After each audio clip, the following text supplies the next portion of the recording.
restroom facilities. The city-county building, first floor, is open and accessible by walking through the plaza. Thank you. Yeah. Amen. Run, run. Run, run. I also neglected to acknowledge and express appreciation to Pamela Duncan, who is providing the sign language interpretation. Amen. Good. Yes. Thank you, Pamela.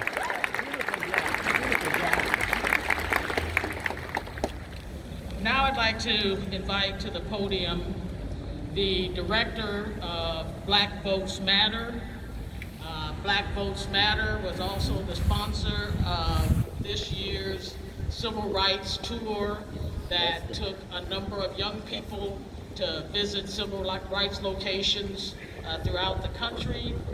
Here, along with the winner of the Black Votes Matter Student Essay Contest, is the director, Preston Love, and the essay contest winner, Miss Kiera McHale. Come on, baby.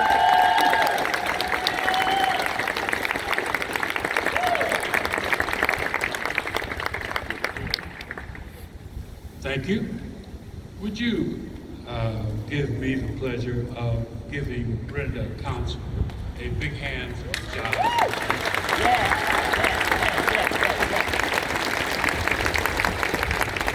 Well, we are commemorating the dark side of Douglas County and Omaha. George Smith and Will Brown and Vivian Strong and so much more. But I have the pleasure this morning of getting you to turn from the dark side to look to the bright side, our youth. Do you agree that's the bright side? Yes, sir. Well, over the years, since I returned home in 2006 as a advocate for my beloved North Omaha and my observation of our youth firsthand and as a professor at UNO in the Black Studies Department. And as I move around, I have been concerned about the knowledge of civics and culture and history of our youth. And therefore, we created the Black Votes Matter Black Civil Rights Tour to teach our kids their history. Yes, yes. They need to know. Their history. And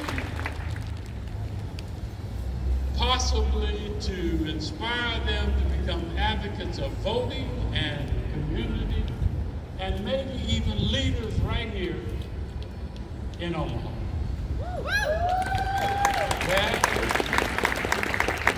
So we take the kids every year from Omaha to Memphis, Birmingham, Tuskegee, Montgomery, Selma, across the Edmund Pettus Bridge, and Atlanta, all expenses paid. That's the Black Votes Matter Black Civil Rights Tour. All right. You can applaud for that. This year, we just completed the tour in June. And we visited in Montgomery the Equal Justice Initiative, both the memorial and the museum there. And during pre-tour, we talked to kids about Will Brown. And then when we went to Montgomery, they learned more about Will Brown.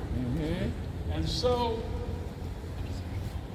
it is my pleasure today to tell you that in addition to the tour, we did a service project, and our students from the tour and people from the city went out to Will Brown's grave and cleaned it up and beautified it. All right, all right, Last month. all right.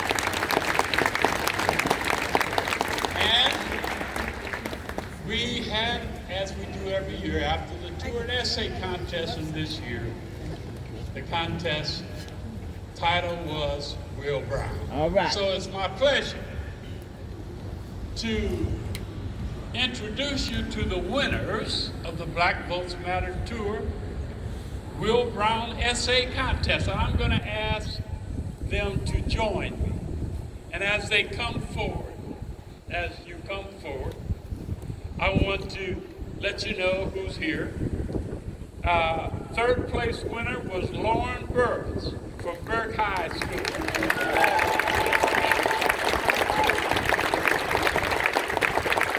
And I'm going to ask, he may already be here. Standing behind us. Where is Elliot with me? Is Elliot here? Okay, Elliot from, he's went across to the, you know what. Yeah. I hear you. I gotta go. Second place winner was Nora Graham from Central High School. All right, Central. Right, Central. Right on. Standing in her behalf is Evan Doknick from Morton Middle School, who also was a tour graduate. All right, all right, all right. Mr. Elliot Spillers is part of the staff and is visiting from Montgomery and is here part of this whole ceremony. And he has, when he returns, we'll do it, a gift for you two and for the winner. So thank you very much. Give them another big Yeah.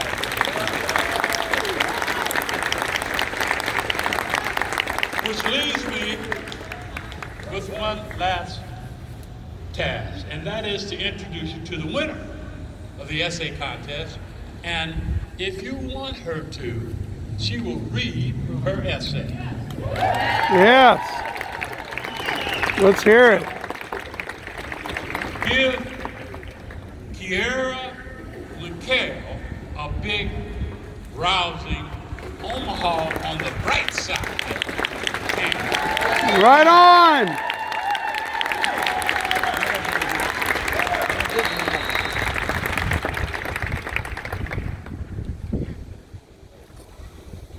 Will Brown was a 41-year-old African-American man living in Omaha, Nebraska in the early 19th century.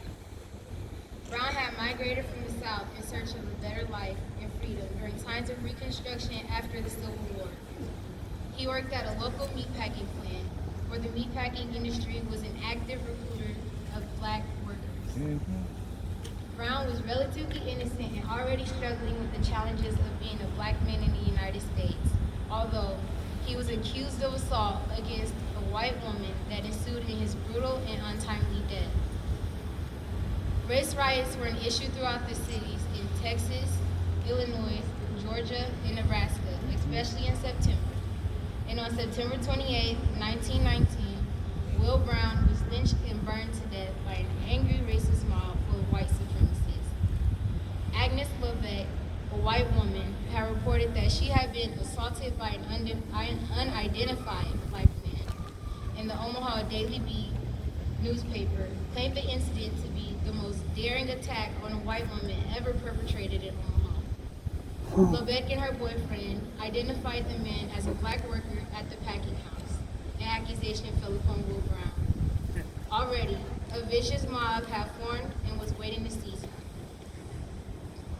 A crowd of 15,000 people had gathered around the courthouse to view such a spectacle event. The mob shot guns at the courthouse and set fire to the building, as well as looted nearby stores in an atrocious uproar. Inside the building, Will Brown sat with Sheriff Mike Clark, guilelessly affirming, "I am innocent. I never did it. My God, I am innocent." The mayor, Edward Parson Smith, was at the scene for a while, and he had tried to reason with the mob, but they had knocked him out and sent him to a lamppost to be hung. Mayor Smith did not die because he had been rescued, but he did suffer severe head injuries. Next, Will Brown was captured by the mob, and they had beat him, hung him from a lamppost, Stabbed him and too. dragged his body down the street before they burned his corpse. Yep. Such a tragedy most definitely deserves the title of as being an act of terrorism. For first of all, Will Brown was not guilty, but there were no efforts made to prove the accusation wrong and fight for Will's case. He never even got the chance to take it to court.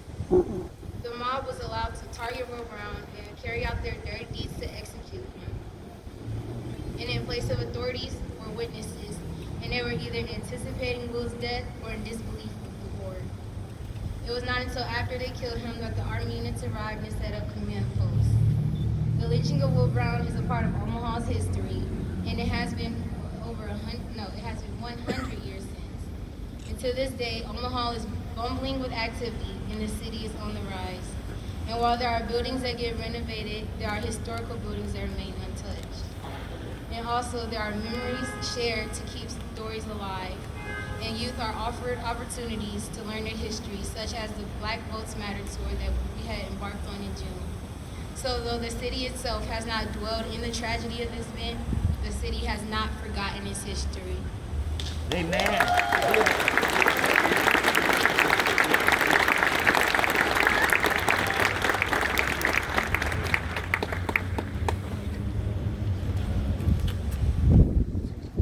I failed to mention, Kiara went to West Ford Academy.